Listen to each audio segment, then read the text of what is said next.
Hello everyone, how to highlight blank cells in Excel. So let's start this my Excel, and here you can see I have a one column, the cells amount. So in this column there are some blank cells available. So to highlight this blank cell, simply select the range of data, then go to the home tab. In styles group, click on the conditional formatting, then click on the new rule, and here the new formatting rule dialog box is open. And select a rule type. Select here the use formula to determine which cells to format. Okay. Edit the rule description. The here you can enter the formula. So I enter here the formula. And after that, click on the format option. Okay.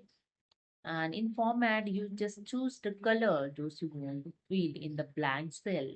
So I select this color and click on OK. Okay, then after that, click on OK. And that's it. Here you can see your blank cell filled with the color.